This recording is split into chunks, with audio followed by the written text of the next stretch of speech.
As we get into today's episode, I just want to take a second and remind you that there's a ton of extra content available to the members of Film and Whiskey Nation who support us through our Patreon.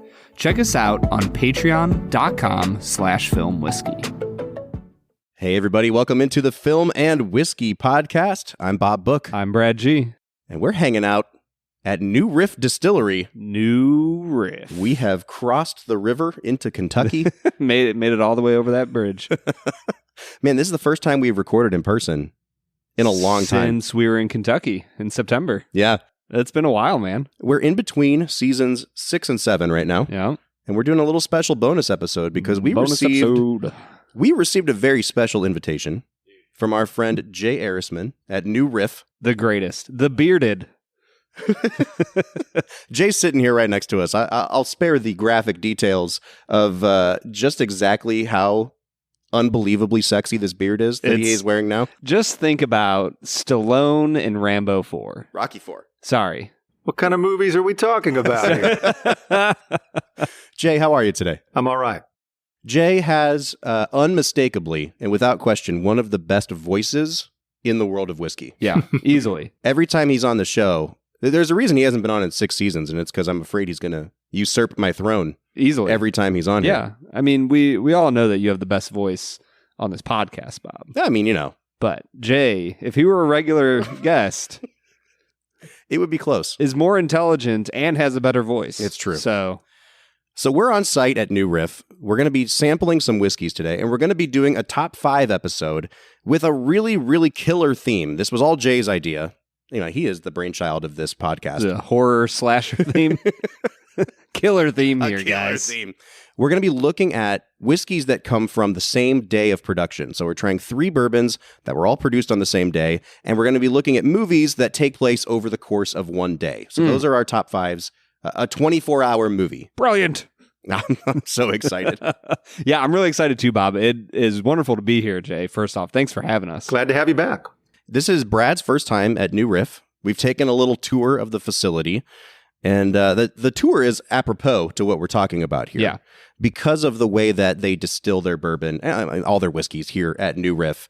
Jay, can you tell us a little bit more about the process and how that affects the 3 bourbons we're drinking today? Sure thing, Bob. So at New Riff, we have now 9 fermenters. We expanded a year ago, just about, with 9 more, with 7, 8, and 9. So we have these fermenters, and in a day's production, we empty 3 fermenters and make 3 mashes and fill them back up. So it's 3 batches a day at New Riff. It doesn't seem like that now because we run in a 24-hour cycle, not 24/7, but 24 hours. So sometimes in a day we actually put into barrel 4. But conceptually, we always thought of quote unquote, a day's production as being 3 batches. And for reasons that we'll explain in a little bit, because of our unique size and the layout of the building and some of the architectural constraints we have and so on, we don't have huge tanks to store spirit in. And so when we make these 3 batches, we distill a fermenter, and that goes in a spirits tank. We call it the gauge tank. And it's where we gauge the whiskey, which is to find out exactly how much whiskey do we have here, and in terms of alcohol as well as just liquid gallons. So we gauge the whiskey, and we cut it to 110 proof, which is our barreling proof, rather low barreling proof, and put it into the barrel. And now the tank is empty. So then we go and distill another fermenter. And we put that in the tank, and we cut that to 110 proof, and we put that in the barrel. So now that one's empty. And we do 3 of these, and that's considered a day's production. And that's differently than the way most distilleries run, especially larger ones than us. And we are sort of a mid-major distillery. We make 12,000 barrels a year. We make 40-odd barrels a day, 42 barrels a day, which is no small bit of production. I mean, it's healthy. A little bit of whiskey. It's a little bit of whiskey. But we're still in many other ways small. And so these tanks only hold the output of 1 fermentation. Well, if we could, 1 batch, which is about 12 to 14 barrels. And most distilleries don't really operate that way. They have a much larger tank that they send their spirits into. They call it a cistern tank. And they distill a fermenter and it goes in the cistern tank. And they distill another fermenter and that goes in the tank. They distill 3 more fermenters. The tank is as big as your house. And eventually they start cutting that down to proof and putting it into the barrel. What they've done is homogenized any differences between all those different fermenters that they ran off. And for better or worse, we don't run that way. That's a super smart way for those distilleries to operate because it builds a lot of consistency into what's going into the barrel. But we're small enough that we just can't have these huge tanks. So we do not homogenize the flavor of each batch. And we preserve, to a much larger degree than most places, the individual character of each fermentation. And the truth is, we know each fermentation, each given batch, I don't mean the tank itself, like tank number 1 has a sweet flavor. That's not it at all. But each given batch can have a unique character, a particular character. And we know that because we taste all 12 to 14 barrels of each batch. So we taste the 13 barrels out of that fermentation, and it's generally sweet. And the next one is generally dry. The next one might be spicy. The next one might be smoky. What that means 4 years later when we're making single barrels, we present to the consumer a product that not only captures the flavor of that particular piece of wood, that particular barrel that influenced that whiskey, and also the character of where that barrel was stored in the warehouse. Was it high? Was it low? Was it sitting in the sun? Things like that. But we also offer them this fermentation character. And the result is that New Riff single barrels have got a tremendous range of flavor. So much so that if somebody sampled a New Riff single barrel and they don't really like sweet whiskey and that one happened to be a really dry tasting batch, they might, finally, a bourbon that's not too sweet. And they try the next one and it is sweet. And now they're upset. I'm sorry, that could happen. Dear whiskey consumer, please buy the bottled and bond from New Riff. But our single barrels can have a tremendously variable character to them that captures that. As a whiskey nerd, a whiskey lover, I find that fun. I find it fascinating. It's fascinating. Yeah. I wouldn't have it any other way. So it's always, intrigued me to compare the difference between a day's production.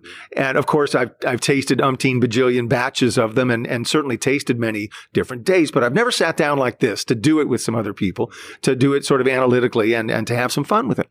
So when you go into something like this, like a day's production, is the intent usually these are intended for single barrels, or they could end up as bottled and bond? They could end up batched together. Mm-hmm. Like, not necessarily these 3 that are in front of us, but like, what would the intent be when you sit down with multiple samples from a day's production?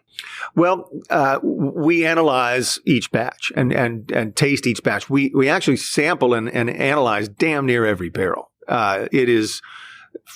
people say all the time, I want that job. Are you hiring? Buddy, you don't want to be hired for that job. It is actually really difficult and exhausting work, but we got to do it. I'm saying that without an ounce of facetiousness. It is fun, but it's very taxing. So we do sample almost all of them and determine, is this barrel fit for a single barrel? And when I say fit, I don't mean that the best of the best all go to the single barrels. We're really looking for, obviously, a good, consistent quality across the entire sample and experience, but also for something unique. Mm-hmm. Does that barrel, that batch, what's it got? So we have to save some of those to become our bottled and bond, which is made from a batching together, a vatting, if you will, of about 25 to 30, maybe 20 to 30 barrels. And then we also hold back about 20 to 30% of everything we make to become older. And so that's another future life for these whiskeys. Which of them do we hold back? Mm-hmm. But we don't go into it saying this batch is all going to go single. That's not really it at all. From a given batch, we probably cut it up about 3 different ways. Okay. Plenty of it goes to bottled and bond. Some of it will go to single barrel production, and some will be held back. I'm curious, Jay, do you feel like in the world of the whiskey consumer, it seems to me like people have been slowly moving away from the more established brands and just venturing out into the wild west of craft distilleries and everything that's going on out there. Where do you feel like New Riff is positioned in there? Where, like you said, you're kind of a mid-major producer. You're not just some tiny craft distillery, but you're also diving into that a little bit more experimental, a little more variety of flavor that you would get from a place like that? Right. Good question, Brad. Well, we don't really conceive of ourselves as craft, whatever that means. Right.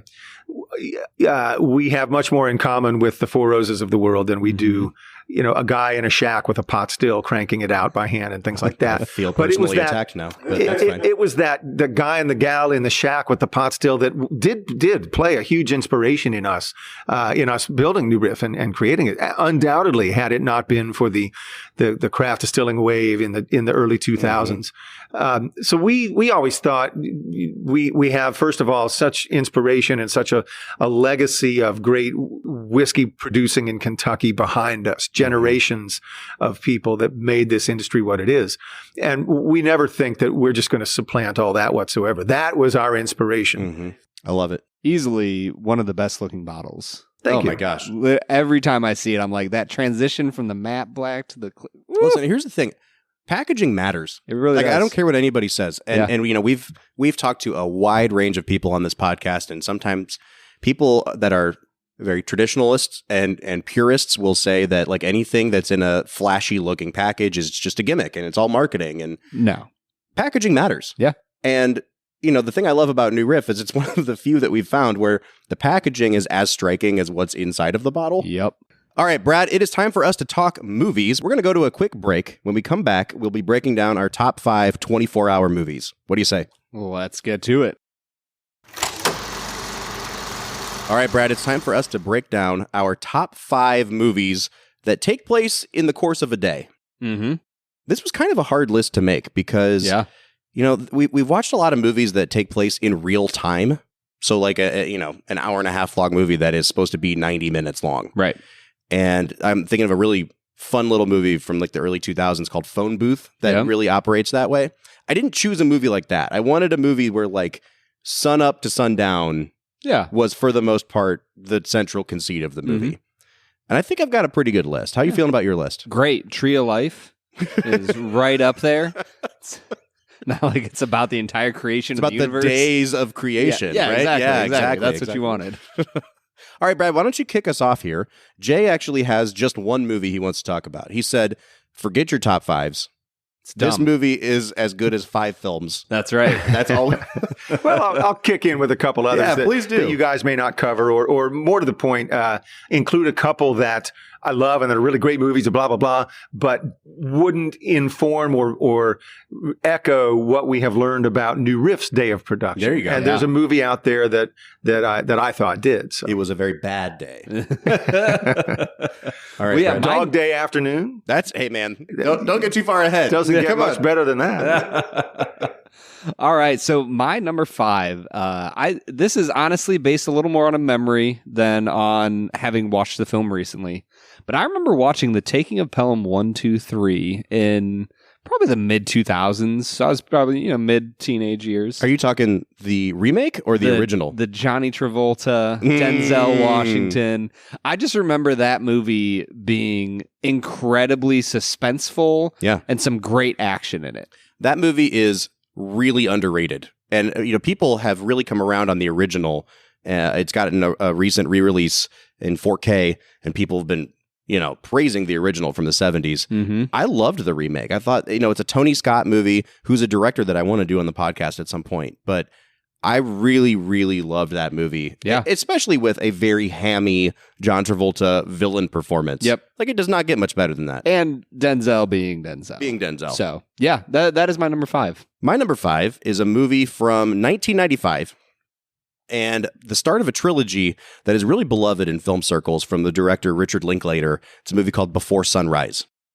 I love this movie. Does the whole movie happen before sunrise? It does, yeah. So it's about Ethan Hawke's character is an American overseas in Europe, and he's kind of I've heard of these movies. He's like a snooty college kid, and he meets Julie Delpy's character, who's a French girl who's also traveling, and they just spend an evening walking around the streets of some European city and falling in love. And what I love about that movie is Ethan Hawke's character is so obviously like 22 years old. Yeah. And he knows everything about the world, and he thinks he's being super deep and philosophical.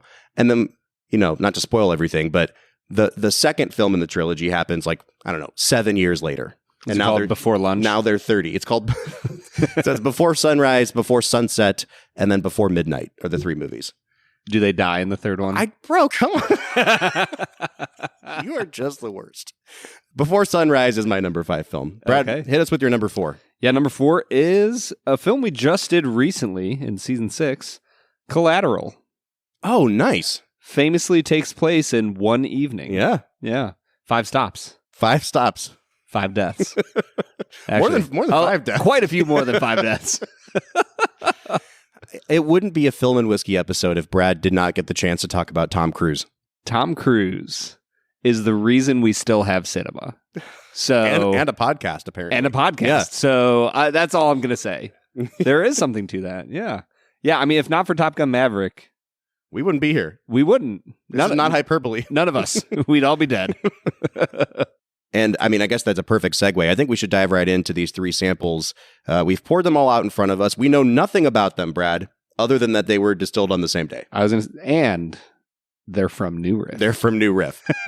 So, Jay, we are in your hands. Can you walk us through these samples? Sure. So we have in front of us 3 samples that were distilled, were put in the barrel, but probably distilled on December 9th, 2018.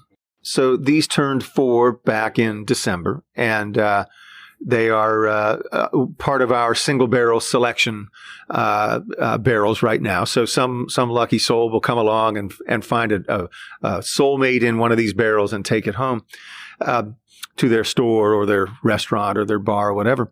So or their home, literally. We sell private barrels to the public as well. Sell a lot of those. So on the top of the little bottle here, I have written down the lot code. This is the federal government's preferred code for how we refer to a batch. It's called 18L09. And that translates to 18, the year 2018. L is the month, December. Okay, so A, B, C, D, A is January. Yeah. 18L09, of course. 18L09 is the ninth of that month. So we have 18L09, 18L09A, and 18L09B. And respectively, those barrel numbers are 15535, 1550, 15566. Be on the lookout. Yeah. When you hit your retail stores here in the next few years, I guess. No, sir, I need to see the number of the barrel, please. Well, it's on there on single barrels. Someday someone will find this. So what we have here is, and I tasted these earlier, so I can vouch for them all. I didn't go necessarily selecting a day with wildly different character in all 3 batches. That would have been it was hard enough to find this. It took about 20 minutes. But it would be really tough to find, to intentfully find a day that did in fact have wildly different characters. I want a smoky one and a sweet one and a dry one.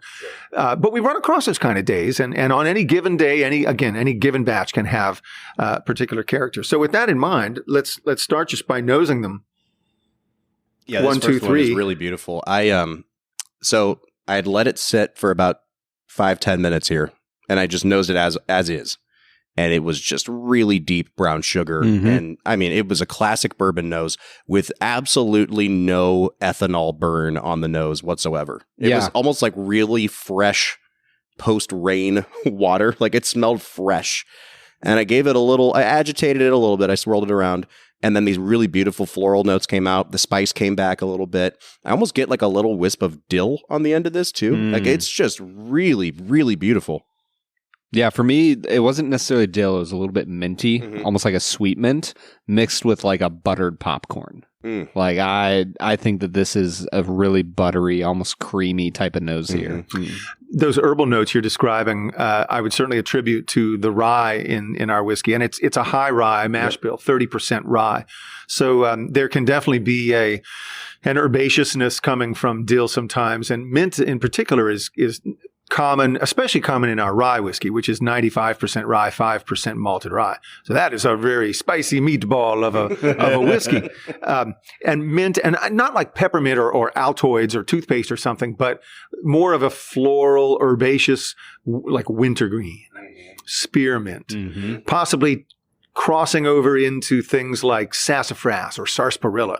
People sometimes say, hey, remember those root beer candies we ate when we were kids? Little root beer barrels like that. Yeah. It can sometimes verge into that kind of a flavor from the rye.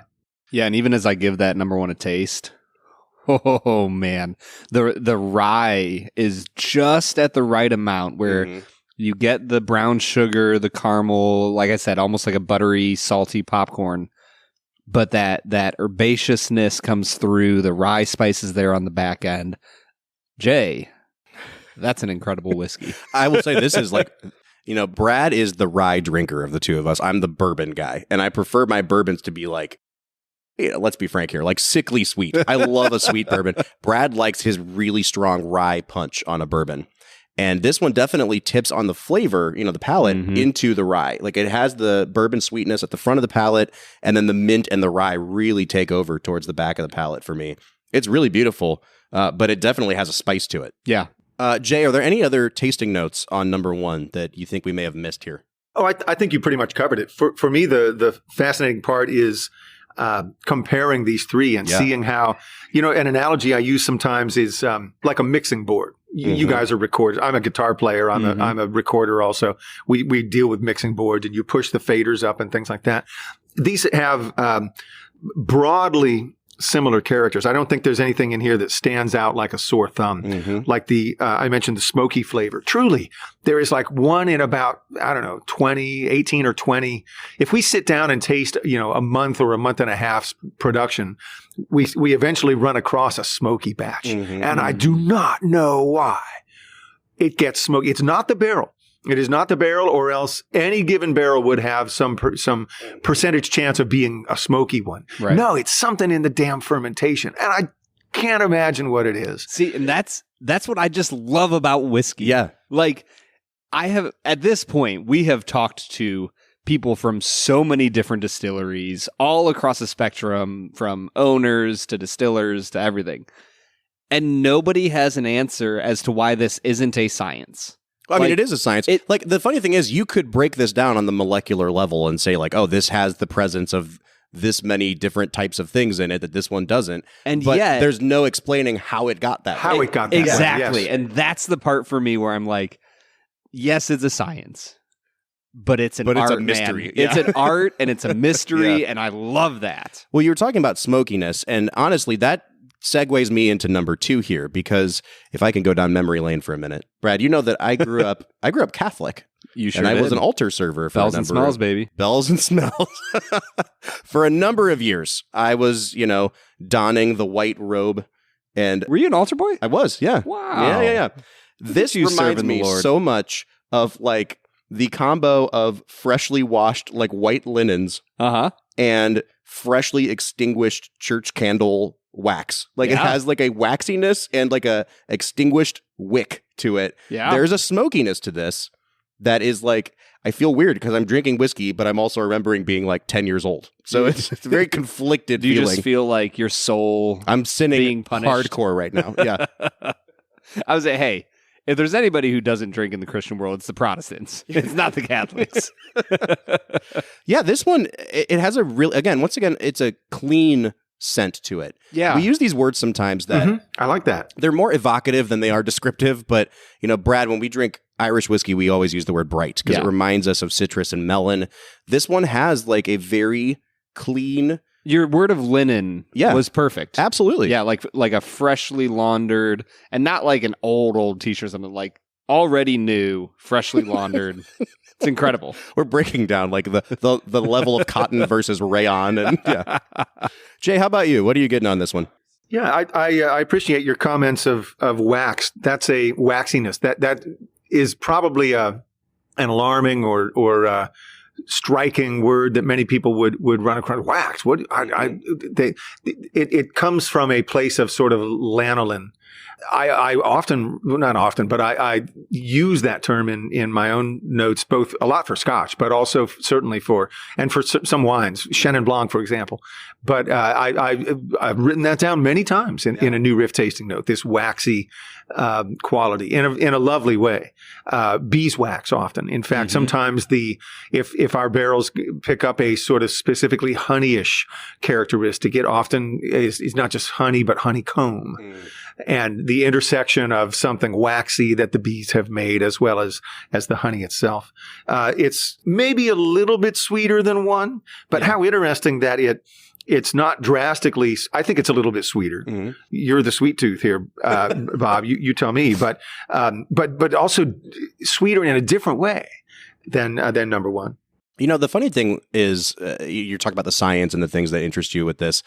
I'm always really interested in the way that the ethanol presents itself, because I imagine that these have to be very similar proof points. I don't know exactly what proof these are all sitting at, but number two, the ethanol was just much more forward, and the mouthfeel was like, I could tell that the alcohol really presented itself more on the palate for me.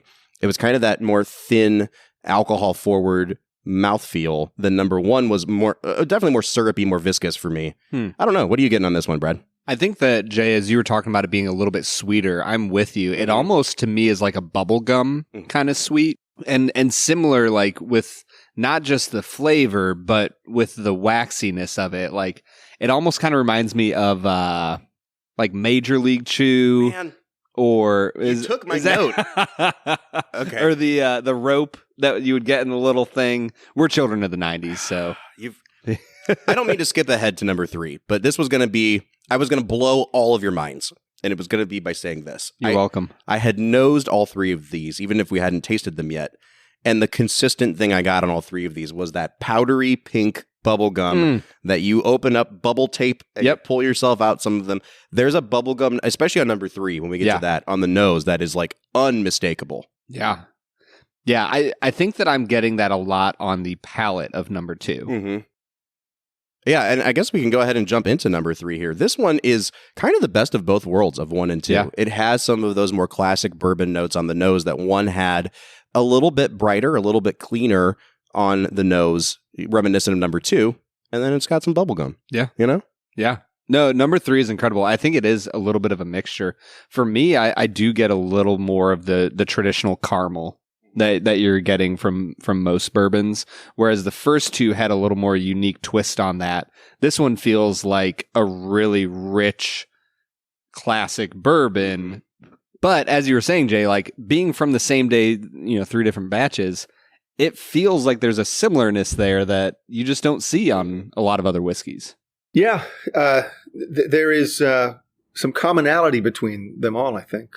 And yet the faders, the sliders of the mixing board are moving around. The EQ curve, this one's got, they scoop out the mid-range, but it's got more high end and so on, speaking in musical terms. And that's even without, I don't think we've gotten into adding water to these, but that will, of course, shift and bring out additional flavors. That's when people have been asking me for 20 plus years, back to my days as a retailer at the store next door, how should I drink?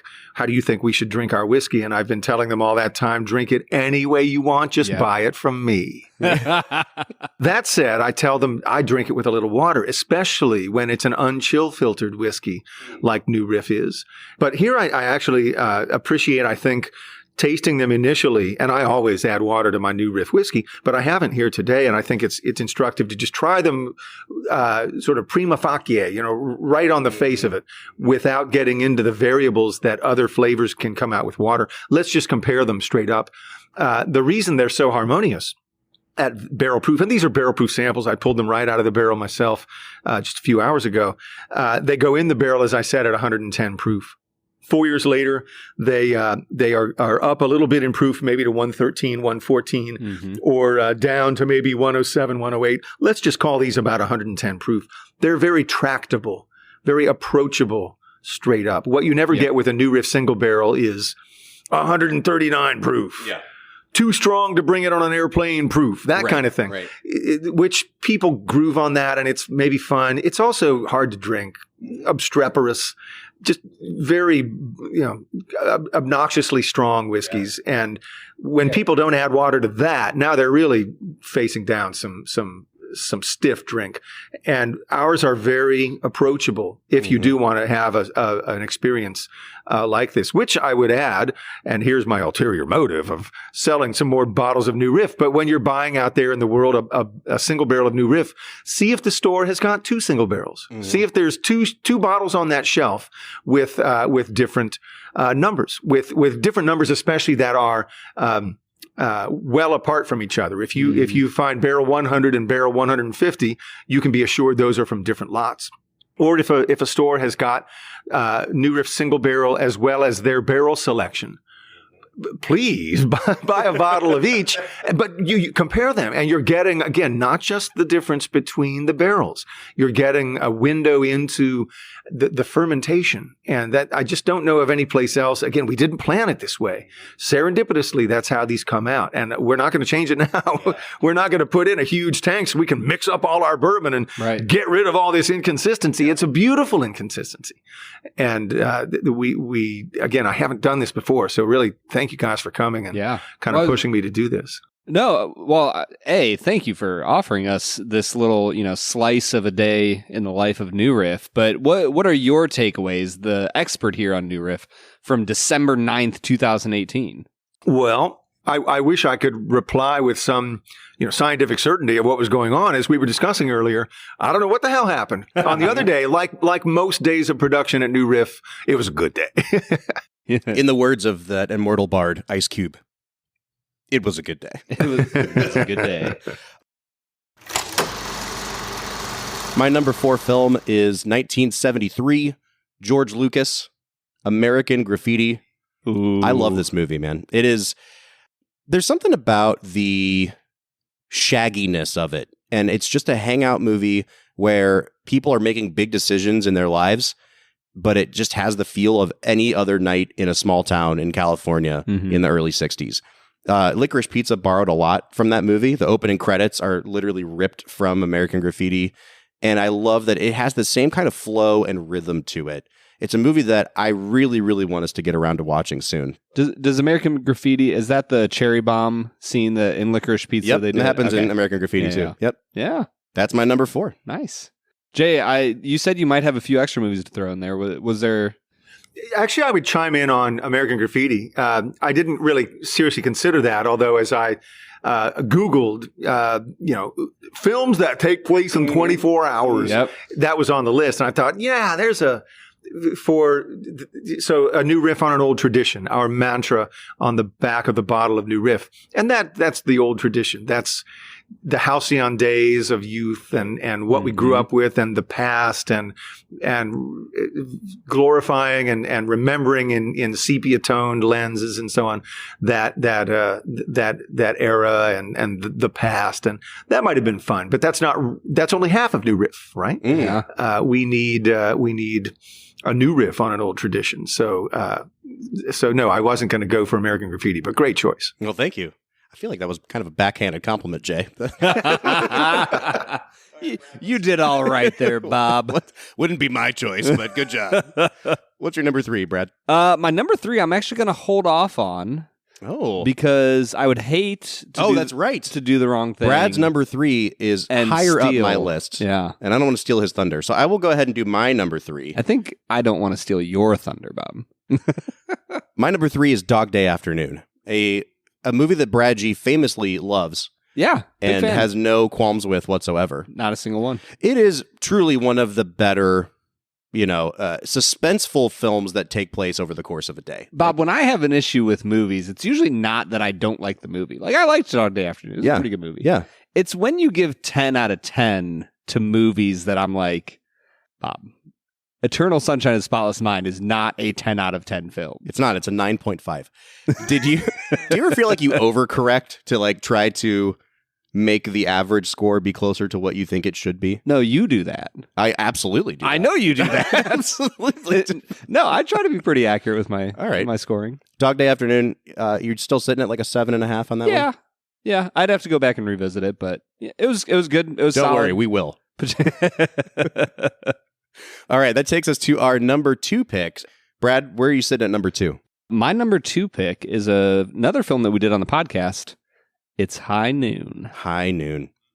A great See, that's a real-time movie. Yeah, that's like this movie takes place in 85 minutes or something. And I think it's 87 or something like that, yeah. It's just an incredible film. And it really ratchets up the tension, too. Yeah. When it finally hits noon. I mean, like I remember that scene where, the clock strikes noon, the orchestra kind of swells. There's like this big booming beat in the background. And then you get that wonderful shot of Gary Cooper just walking out into the empty street. And you get that crane shot that pulls all the way up, and the entire town is deserted. Dude, I'm getting chills and thinking he's about by it. himself. Yeah. And it is crushing. Yeah. The movie so perfectly balances the suspenseful with, the crushing. Yeah. I don't really know a better word for it. Yeah. The way that they set him up to be such an incredible man, and everybody knows it, but nobody's going to help him. Yeah. I love that movie. My number 2 pick is actually Brad's number 1 pick. Holy so cow. We're down to only 3 films to discuss. Yeah. All of our number 1s. I've been sitting on yours for a minute here, so why don't you reveal your number 1? Yeah, my number 1 is 12 Angry Men. It's a perfect choice, man. It's a perfect movie, Bob. It's just so good. It's the 90-minute movie category, right? It's in, it's out, it's sharp. It doesn't spend any extra time doing anything frivolous. Mm-hmm. B, it's Henry Fonda being the most convincing human being that's ever existed in film. One of your favorite notes to give on performances you like is earnest. Yeah, sincere. And that man is just sincere. Yeah, that's exactly what it sincere, completely earnest. Like the way that he just keeps going. But could it be possible? Yeah, when he's talking about the 40 or 50 feet down the hallway, and he's like illustrating times it out. He times it out. Yep. He's like, he'd have to be spread. This is man. It's a great movie. My number 1 is Do the Right Thing. I think my number 3, Do the Right Thing. Yeah, it's a perfect example of how things can shift so quickly and over the course of a day. And I think for me, it's the best example of why a day is the perfect length to do in a movie, because it's short enough that you can think about, wow, when these people woke up, they were completely different people than when they went to bed that night. Yep. But also throughout the course of a day, you can see these little I don't want to say microaggressions, but what I mean? Like these little micro incidents. Dominoes. That they pile up, and it's more of a snowball effect, right? Yeah. That it gets to the point where everything just kind of spills over. Yeah. And honestly, like when you look at our world today and all the crazy stuff that goes on in it, every single one of those crazy incidents has a do the right thing day. It's an instructive before it. Exactly. Yeah. Exactly. And that's interesting. Well, Jay has been sitting on his movie here for a while now, so we're going to let him go next. A few others I could have considered, Dog Day Afternoon, but then which of my whiskeys is, what was the character in that? The really unsavory one, Sal? Is that his name? Oh, yeah. Which one is Sal? Right. Which one gets capped in the head by the cops? Well, that doesn't work. So Dog Day Afternoon. There's great flicks like one-day flicks like Reservoir Dogs, I was going to say Reservoir Dogs at some point, but Pulp Fiction, both of which, and especially Pulp Fiction, this almost conceit of the director in a wonderful way. They're great flicks, chopping the movie up, and part of the fun of it is of those films is dissecting the timeline. What the hell happened? Yeah. Oh, I get it now. Well, hold on. This part is the first thing that happened, right? And that's the last, and it was the opening shot and things like that. So those are fun, but those don't really reflect anything about how we go and make whiskey. So finding a one-day film, and it's not, perhaps clinically not in this category the way other films are. There are some like High Noon that unquestionably take place within a 24-hour time frame. And with my pick, it's on the list when you Google it, so you know it's official. But is it really in 24 hours? And there's not necessarily markers that they're there's not clocks and there's not a literal narrative sequence. It's Clue. It's a little, but it takes place. There's nothing to say it doesn't take place within 24 hours. And with other of the characters, they frame the narrative such that it does.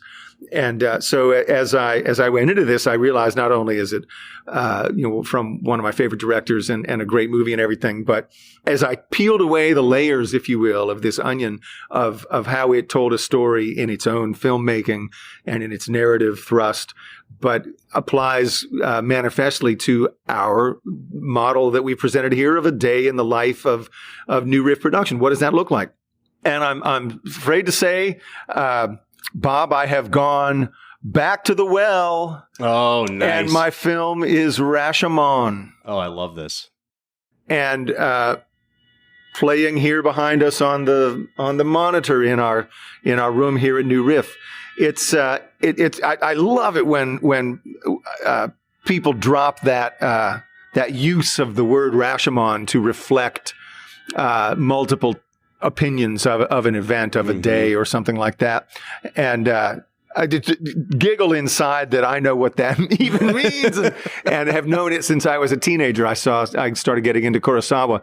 And for those of you who have some time to spend in your lives, go back and listen to our prior podcast with Film and Whiskey, in which my pick was Seven Samurai, also by Kurosawa. I promise if we do this again, it won't be Kurosawa. I'll find something else I won't. He's going to pick Kurosawa. I was going to say, here's the funny thing.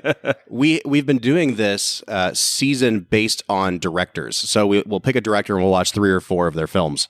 And we had so much fun doing it with season 6 that we're carrying it into season 7. And one of our directors is Kurosawa. Fantastic. And it will be our first set of foreign language films. Yeah.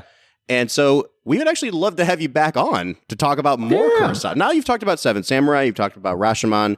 So I think, what were the other 2 that we had picked out? Ikiru. Ikiru, yeah. What was the other one? I don't know. I can pull it up. Throne of Blood, maybe. But you got to come back on, man. We'll talk about that would be Japanese fun. cinema.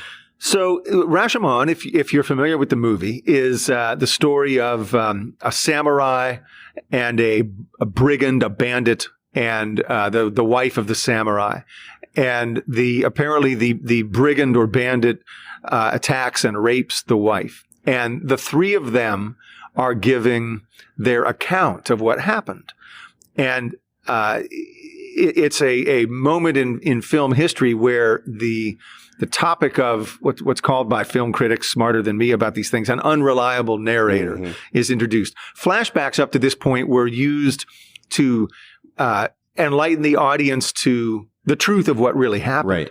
And Kurosawa applies this to show not only multiple flashbacks and multiple viewpoints, but the fact that none of them is true. Yeah. All 3 of the characters in their flashbacks, the samurai, his wife, and the bandit, attest or confess to the crime that wound up with the husband dead and a dagger in his chest, according to who you believed. There's also a 4th person who is a woodcutter who is also apparently a witness, but also has his own agenda going on. Yeah. And at the end of the movie, it concludes you still don't know what was the truth about what the hell really happened. Yeah. And that spoke to a model that described our whiskeys here before us. So you were asking earlier, I think, Brad, you asked a question. Yeah. Tell us about what happened on that day, December 9th, 2018, or as we say federally, 18L09. What the hell happened? And these 3 whiskeys have 3 different opinions. Right. Well, I think this happened. I just set that up and you just knocked it out of the park. And number 3 says, well, I think it was a minerally day. Clearly, there was something going on. And number 2's got another opinion. Who are we to believe? Yeah. Are we to believe the 4th narrator, who is me, and I'm going to sit here as the whiskey expert and say, well, let me explain what really happened. If I do that, you shouldn't believe me. Yeah. Because the truth of it is... I don't know either exactly why each fermentation has a different character. Some are this, some are that, some are black, some are white, some are smoky, etc. All New Riff whiskey is a Rashomon upon what goes on here on a daily basis. What does go on, and what these 3, all of them excellent whiskeys, attest to, is our commitment to quality. We're here to give you the unvarnished truth. You can decide maybe what happened. Maybe you can decide which one of the three really put the dagger in the film Rashomon. But that spoke powerfully to the conceit, if you will, of a day's production at New Riff. What was that day like?